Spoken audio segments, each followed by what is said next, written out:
आप अगर सही, आपको अगर नुकसान हो रहा है तो निश्चित मानिए आपके खिलाफ में सरकार कोई भी काम नहीं करेगी।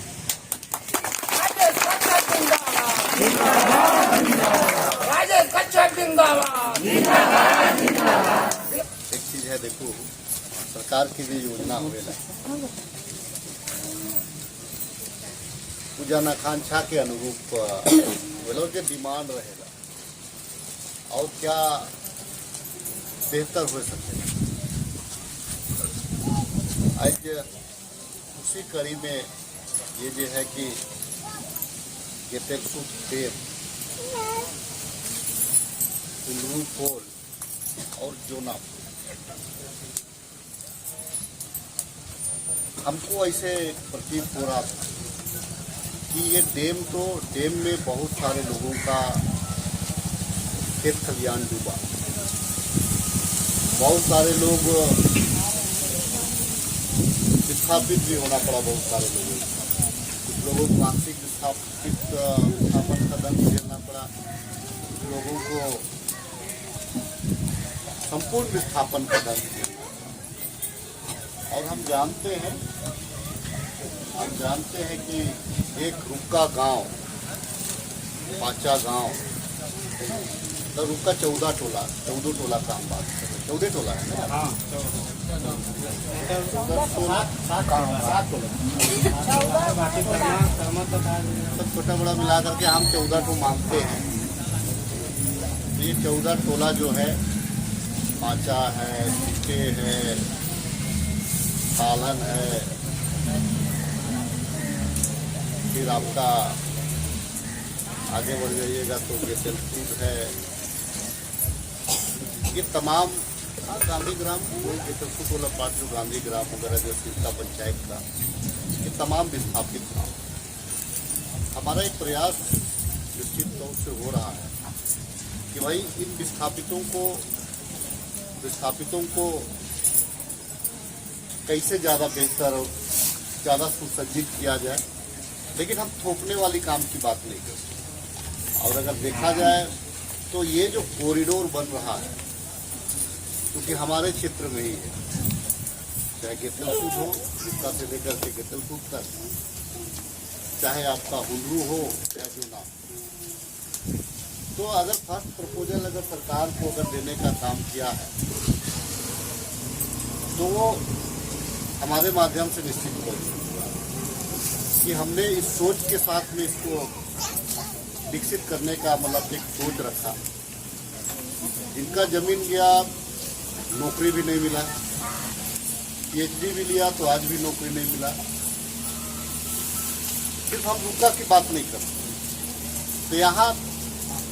कम से कम ज़्यादा से ज़्यादा लोगों को कैसे रोजगार दिया जाए। अब हमारा जो परंपरागत जो रोजगार है, मछली पालन और पशुधन का पालन है। पशुधन हम पाल रहे हैं, और क्योंकि पशुधन अगर हम पाल रहे हैं, गाय पाल रहे हैं, सुअर पाल रहे हैं, बकरी पाल रहे हैं, तो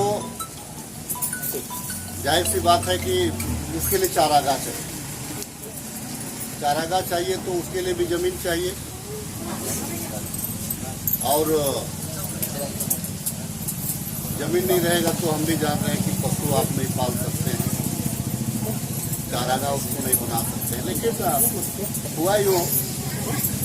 कि पिछला सरकार थी रघुवर दास के टाइम में, जितना भी जो गैरमजरूआ हमारा जो जमीन था, उससे पहले आज़ादी के बाद से 2014 से पहले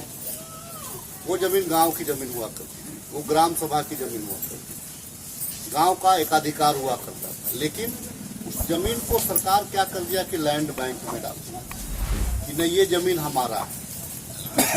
पहले हम लोग गोचर जमीन को मानते थे कि नहीं गांव का है, पहले जो गैरमजरूआ जमीन को मानते थे कि गांव का है। और सबसे बड़ा विडम्बना है कि आज भी जमीन का जो क्लियरेंस, अगर हम बकास मालिक की बात करें तो आज भी बकास मालिक क्लियर नहीं है। बकास मालिक अलग है, गैरमजरूआ अलग है, गैरमजरूआ आम अलग है। हर कड़ी को हम कड़ी दर कड़ी हम इस बात को समझने और रखने का प्रयास कर रहे हैं। और विस्थापन की बात करें तो आपका विधायक का विस्थापन का विरोधी शुरू से रहा। आप लोग आए दिन देखते हैं कि एचएससी जैसे बड़ा प्लांट, अगर वहाँ पे अगर स्मार्ट सिटी को कोई नहीं बनने दिया था, स्मार्ट सिटी को नहीं बनने दिया था तो हमें खेती को बनने नहीं दिया। लेकिन कुछ राजनीतिक दांव पेच जो होता है तो उसमें हम जो उलझ के रह गए करीब 3-4-6 महीना,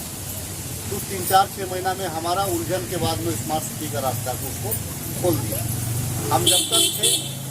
तक थे हम खोलने नहीं थे। खैर वहाँ पे एचएससी का भी मामला है। हम आज भी सरकार से बार बार डिमांड करते हैं कि भाई जो खाली ज़मीन है, तो खाली ज़मीन है 2200 एकड़ ज़मीन, हम समझौता करने के लिए तैयार हैं कि 2200 एकड़ ज़मीन में 1300 एकड़ ज़मीन आप सरकार रख लीजिए, लेकिन जो ज़मीन को आप जो लिए हैं, तो फिर जो इधर जो 1000 एकड़ ज़मीन है, 1000 एकड़ ज़मीन को रैयत में बांट, हम शुरू से ये मांग, उसी कड़ी में सिर्फ एचएससी का मांग, वो एचएससी के लिए नहीं होता है, वो रुका के लिए भी आता है, वो अन्य विस्थापित के लिए आता है कि अगर हम एचएससी में सफल हो जाते हैं तो उसका लाभ दिख रहा है एचएससी, लेकिन उसका लाभ रुका तो नहीं।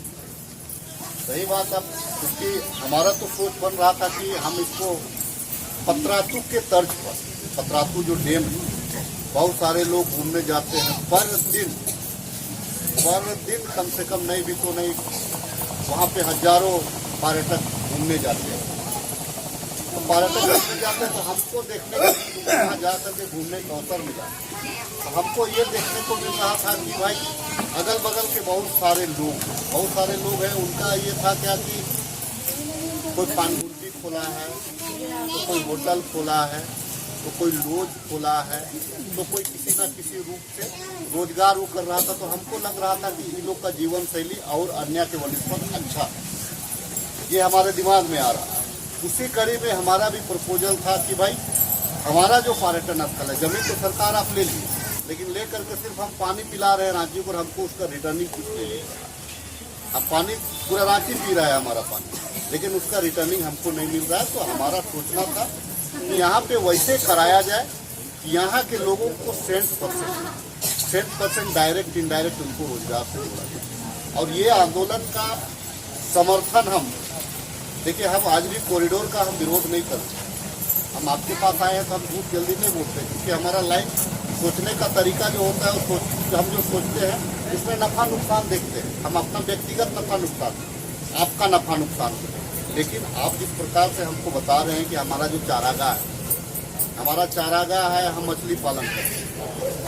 अगर ये चारागाह और मछली जो पाल रहे हैं आप, ये अगर आपका चारागाह अगर बच जाता है और आपका अगर मछली पालन बच जाता है और आपका अगर फॉरेस्ट में आपका जो ये है कि वो अगर क्लियर उसमें प्रोसीडिंग में आ जाता है, फॉरेस्ट में आपकी स्वतंत्रता, जहाँ जो जंगल है, चारागाह अगर आपका बचता है, आपका मत्स्य पालन में ठीक है, बहुत सारे जगह में केज सिस्टम किया जा रहा है, तो केज सिस्टम को बहुत सारे लोग पसंद कर रहे हैं, बहुत सारे लोग नहीं पसंद कर रहे। आपको अगर इस चीज़ का अगर मुहैया कराया जाए तो उसके बाद आप क्या कहेंगे। लेकिन इसके साथ ही, क्योंकि हम अभी जो बात करेंगे, हम बात करेंगे सिर्फ अभी तो आना है, हम इसमें अभी रोजगार की बात नहीं करेंगे। हम बात करेंगे कि सबसे पहले अभी जो पीएचडी है, हमारा जो पीएचडी है, ये तो हम आखिर आज जमीन देने के लिए क्यों कतराते हैं? इसलिए कतराते हैं कि सरकार जमीन ले लेती है और अपने वादों से मुकर जाती है। ठीक है, जैसे हम वहाँ पे हमारा जो पार्क में भी देखें तो चकला वालों को शुरुआत के दिनों में नौकरी में रखा, लेकिन आज कुकुर बिलाई की तरह में उन लोग को दूध के मक्खी की तरह निकालना, जो मेरे संज्ञान में है। तो इसीलिए जो आदमी कहा जाता है ना कि दूध का जला हुआ छाछ को भी फूंक करके पीता है, तो ये इसीलिए ये आ रहा है कि आने वाला दिन में हो सकता है कि हमारे साथ में धोखा हो। सरकार कुछ भी कह ले, अभी तो कह देगी कि हम आपको व्यवस्था करा देते हैं, लेकिन आने वाले दिन में धोखा हो। अब जो है कि हमारे पास भी एक रास्ता बन रहा है कि अगर सरकार यहाँ पे प्रपोजल ला रहा है तो ये जो चकला वाला जो हमारा पार्क है, उसमें जो लोकल जो है, जिसका जमीन गया, जिसके मौजा में था, जो जंगल को छोड़ा, उसको सरकार क्या बेनिफिट दे रही है, उसको कितना रोजगार दे रही है, हम अब का आकलन कर लें। दूसरा चीज है कि जब आए हैं कई एक बार प्रयास कर रहे थे कि पीएचडी में बैठने का बात करने का, लेकिन अब जो क्योंकि मसला आपका हो गया है, इसीलिए उस मसला में आप हम पीएचडी के साथ भी पहले हम बैठते हैं। हाँ, उसके बाद में तीसरा में एक अनुरोध रहेगा कि अगर आपका जो ठीक है, यहाँ पे प्रशासनिक अधिकारी को मैं लाऊंगा, बहुत सारे एक्सपर्ट लोग आएंगे, अगर आपको मछली का नुकसान नहीं होगा, मछली मारने में आपको अगर नुकसान नहीं होगा, आपका चारागाह अगर डिस्टर्ब नहीं होगा, आपको अगर फॉरेस्ट में आपको एंट्री नहीं मिलेगा, जो लिखित रूप में ये एक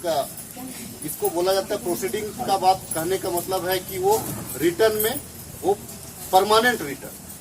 अगर इस सब का मुहैया कराया जाए, तब आप क्या सोचते हैं, उसके बाद ही मैं इस निर्णय पे आऊंगा कि आप क्योंकि एकाएक ठीक है, लग रहा है, लेकिन आपको ठीक है, अगर 100% नुकसान हो रहा है तो हम तो कदापि नहीं चाहेंगे कि यहाँ पे आपको नुकसान हो।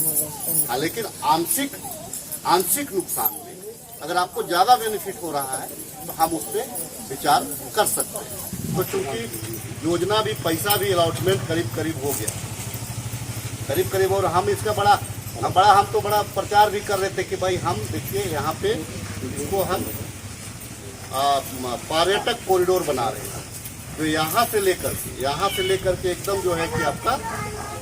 उल्लू पोल से लेकर के जोना पोल तक, क्योंकि प्रपोजल देखिए जो है साफ क्योंकि आपको हम अधिकार में नहीं रखना चाहते, और इसका प्रचार प्रसार भी, और सरकार को पैसा डालने के लिए हमें मजबूर कर रहे हैं कि आप पैसा दीजिए, लेकिन अब क्योंकि हमारे नुकसान हो रहा है, तो आपका जो आपका नुकसान मतलब मेरा नुकसान, आपका जो नुकसान हो रहा है आप हम इसमें पुनः आत्ममंथन करेंगे, और एक पैदल हमने ठीक है हाफ पैंट वगैरह पहन करके अगर कहीं खादो पीटर में भी जाना पड़े तो हम हर जगह हम जा करके देख सकते हैं और समझ लें, और निर्णय जो होगा इतना यकीन आपको दिलवाएंगे हम, और दिलवाना चाहते हैं कि आपके बगैर सहमति के यहाँ कोई भी कदम सरकार भी नहीं उठाएगी और उसका समर्थन हम नहीं।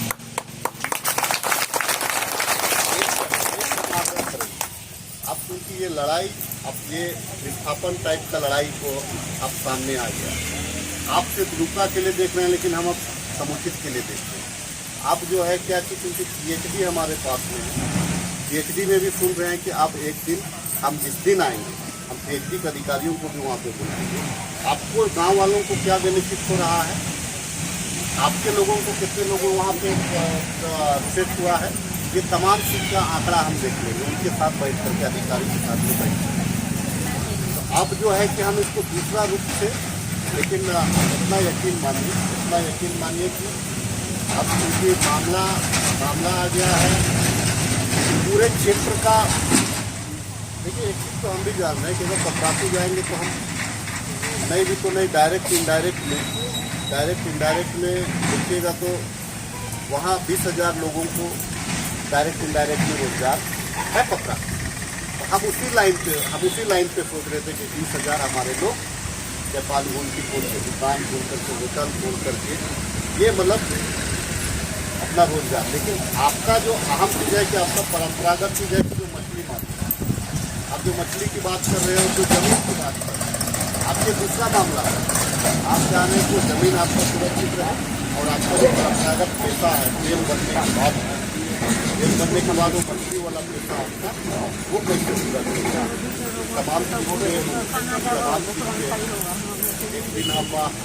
बहुत जल्द 8 तारीख के बाद 4 से लेकर के 10 के बीच में हम एक टाइम देते हैं। आप लोग एक तय कर लीजिए और उसमें वो फिर क्या करेंगे, क्या कि हम पैदल भी जगह पे स्पोर्ट जा करके देख लेंगे। और अगर सही आपको अगर नुकसान हो रहा है तो निश्चित मानिए आपके खिलाफ में सरकार कोई भी काम नहीं करेगी।